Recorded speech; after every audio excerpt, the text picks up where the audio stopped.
Percy and the Vicar's Prizes. One evening, a few days before Christmas, the Fat Controller visited the engine shed at Farquhar. Thomas, Percy, Toby, and Daisy eyed him expectantly. "We're all going to be very busy over Christmas," the Fat Controller announced. "Yes, sir. Please, sir," interrupted Percy excitedly. "We always are, sir." The other engines hushed him, but the Fat Controller smiled. "Quite so, Percy," he said. "But this year there will be extra trains. They are the Sunday school specials," the Fat Controller went on. "All the Sunday schools in the valley are having one big party in the village near the river. Daisy is to bring the children down the valley, while Thomas, Annie, and Clarabelle will take the children who live here. Toby and Henrietta will follow Thomas down the line with the children who cannot fit into Annie and Clarabelle." "What about me, sir?" asked Percy. "Can I help too?" The Fat Controller laughed.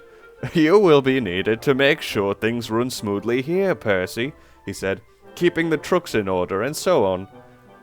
"Yes, sir," sighed Percy sadly. He thought staying in the yard sounded rather dull. On the morning of the party, the sky looked dark and threatening.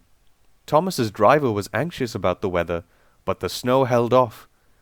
Annie and Clarabelle were waiting at the platform when the vicar arrived with the first group of children. He was carrying a brown suitcase. Chattering excitedly, the children climbed into the train. Thomas pulled off proudly. They made good time down the valley, though the sky was getting darker. "That snow won't hold off much longer," said Thomas's driver. They reached the station by the river just as Daisy arrived from the other direction.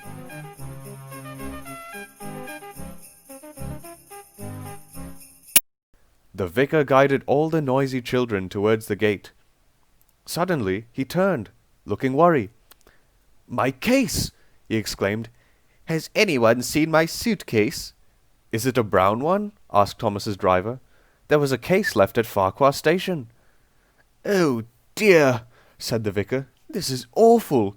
All the prizes for the party are inside that case. Could Thomas fetch it, do you think?" "Perhaps Toby could bring it," suggested the driver. But just then, a whistle in the distance told them that Toby had already left. "What about Percy?" suggested Thomas. "I don't suppose he would mind leaving his shunting for a bit."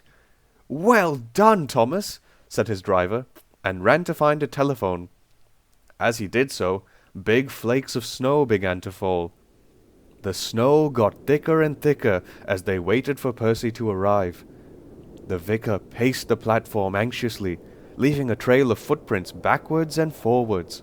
Thomas grew anxious too, but there was still no sign of Percy. The vicar looked at his watch in desperation. "It's no use," he said sadly.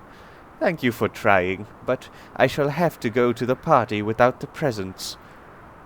As he reached the gate, they all heard a faint whistle in the distance.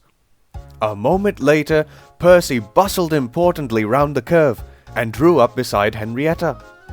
"I'm not late, am I?" he asked anxiously, as his driver handed down a large brown suitcase from his cab.